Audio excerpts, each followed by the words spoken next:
पहली बार इतना बड़ा सबूत मिला है कि आप कहेंगे मोदी जी तुरंत सीएए लागू करो।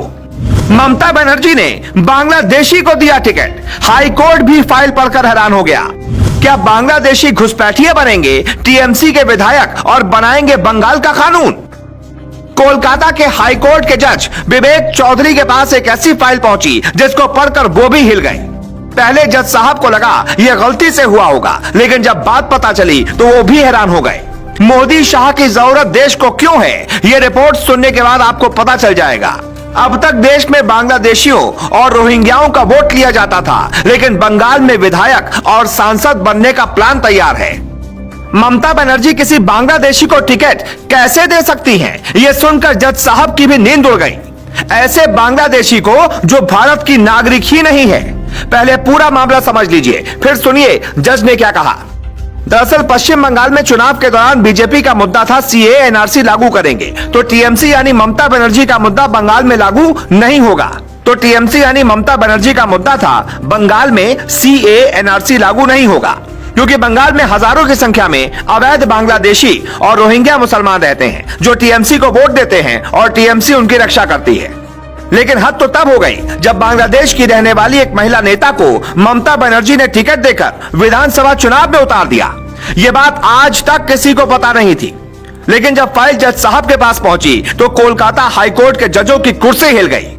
ये टीएमसी के नेता और बांग्लादेशी नागरिकता रखने वाली आलो रानी सरकार है, जो बंगाल की बनगांव दक्षिण विधानसभा से चुनाव भी लड़ी, लेकिन बीजेपी के उम्मीदवार ने उन्हें हरा दिया। मामला कोर्ट लेकर यह खुद पहुंची कि मोदी और शाह ने धांधली से चुनाव हरवा दिया, लेकिन कोर्ट में इनकी ही पोल खुल गई। पहले सुनिए जज साहब ने क्या कहा, जिससे पूरा देश हिल गया। फैसला सुना रहे कोलकाता हाईकोर्ट के जस्टिस विवेक चौधरी ने कहा, याचिकाकर्ता आलो रानी सरकार ने यह माना है कि गलती से उन्होंने बांग्लादेश की नागरिकता ले ली, लेकिन भारत में दोहरी नागरिकता का प्रावधान नहीं है, इसलिए वो भारत की नागरिक नहीं हो सकती। ऑर्डर की एक कॉपी चुनाव आयोग को भेजी जाए और वो जांच करे कि इन्होंने चुनाव कैसे लड़ा। जब आप अभी भी बांग्लादेश की वोटर हैं, तो भारत में चुनाव कैसे लड़ लिया?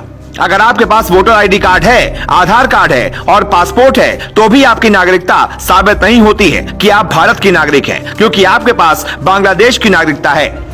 आपने आज तक कभी भारत में नागरिकता लेने के लिए कहीं अप्लाई तक नहीं किया और न ही बांग्लादेश से आपकी नागरिकता अब तक हटी है।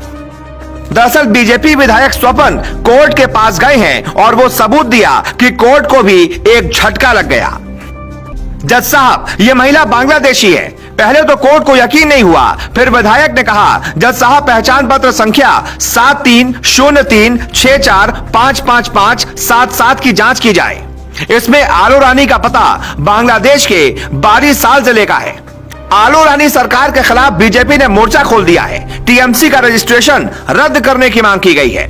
ममता बनर्जी को घुसपैठियों और बांग्लादेशियों से हमेशा प्यार रहा है, तभी तो सीएए और एनआरसी के खिलाफ हैं।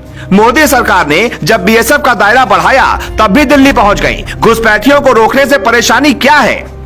बीते साल ही कई ऐसे बांग्लादेशी पकड़े गए जो फर्जी वोटर कार्ड बनाकर बंगाल में रह रहे थे। ज्यादातर लोग मजदूर हैं। साल 2005 में सदन में ममता ने कहा था कि बंगाल में घुसपैठ एक त्रासदी है। स्पीकर पर पर्चा फेंक दिया था। बंगाल की वामपंथी सरकार पर घुसपैठियों को शरण देने के आरोप लगाती थी। अब खुद वही काम कर रही हैं। कई रिपोर्ट ऐसे दावे करती है कि बांग्लादेश में बड़ी संख्या में ऐसे बांग्लादेशी हैं जिनके दम पर टीएमसी के कार्यकर्ता बवाल मचाते हैं, चुनाव में जीत हासिल करते हैं और फिर ममता सरकार में रहकर उन बांग्लादेशियों की मदद करती है। वोट बैंक के चक्कर में बंगाल की जनता को सबसे ज्यादा भारी नुकसान हो रहा है और ये बात पीएम मोदी और अमित शाह अच्छी तरह से जानते हैं। तभी तो बंगाल की धरती से अमित शाह ने कहा कि कोरोना खत्म होने दो, फिर देश भर में सीएए लागू करेंगे। तो ममता बनर्जी के माथे पर पसीना आ गया था।